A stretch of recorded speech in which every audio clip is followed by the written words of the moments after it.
I found myself recently considering Islam as a religion to practice. I'm in this particular point in which I know about, having studied psychology in college, in which it is very likely for me to have a supposed conversion experience and come out of this as a Christian, a Jew, a Muslim, whatever the case may be. And so I thought I'd help the process along and do some reading. I read the Quran. I've never read any parts of the Quran before. That was sort of interesting. Although I guess they say that you can't really read the Quran unless you read it in Arabic. But whatever.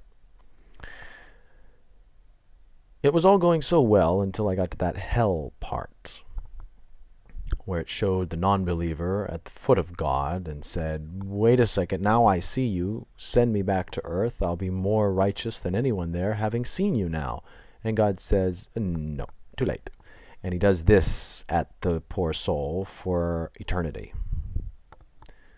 Well, they call it the fire of eternal chastisement, but that kind of eloquates the point.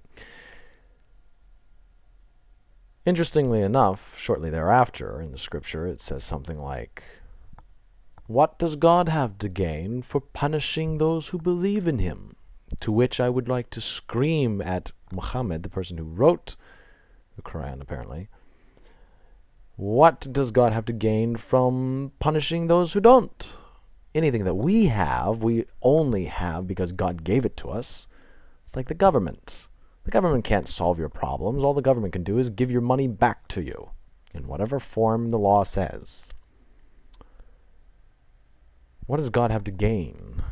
God gains nothing from punishing any of us. He's omnipotent. So, it collapsed like a flan in the cupboard, to quote a comedian, a favorite comedian of mine. Oh, so I decided to have a conversion experience of my own, to a religion of my own, and I wanted to share it with you. I've done this before, written stuff like this.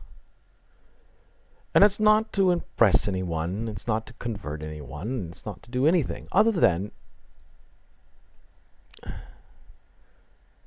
articulate what I've been trying to find in Scripture, recognize Scripture, for all the years that I've been searching. It's not out there. I can't find it, so I've just written it down. And this is it. It begins.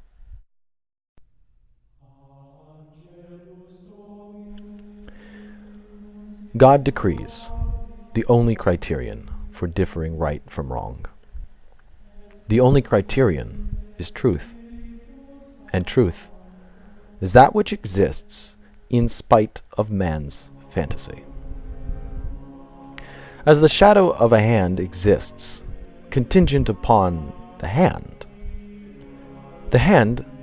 is closer to God, being that God is the prime existence. But being the hand is contingent upon the genes of a person, the genes are said to be closer to God than the hand. Humanity shares likeness with God in that humanity can know reality from potentiality. If non-human animals of the planet lack this attribute, it can be said that humanity is cast from a mold closer to God. Without this, the animal cousins of humanity are left on a level of contingency surpassed by humanity. And so thus are the commandments of reasonable action and the reasons for being. In this level of contingency are all of humanity equal. In this equality is justified equal value of humanity's need to survive. To arrest the value of one's need to survive in favor of another's is to act on fantasy of value of one human over another. Such actions are wrong in that they are risen from fantasy. God decrees the only criterion from differing right from wrong, the only criterion is truth, and truth is that which exists in spite of man's fantasy. Let no action be risen to value one human over any other. Thus is the second commandment, and its reason for being, the infant, being that which is totally dependent upon a guardian for its needs, is afforded their needs at the arrest of its guardian. This guardianship indebts the infant until such a time when the infant can care for its childhood guardian, as the guardian grows elderly and dies. Let all action be risen to compensate all debt of service to oneself. Thus is the third commandment, and its reason for being. The oppressor, being that which assumes the fantasy of its own superior value to another, is afforded such at the fanciful devaluing of another.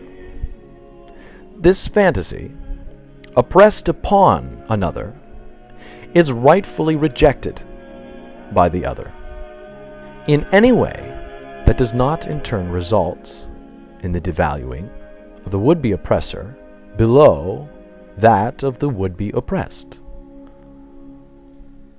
Let all action be risen to deprive the oppressor's means of oppression.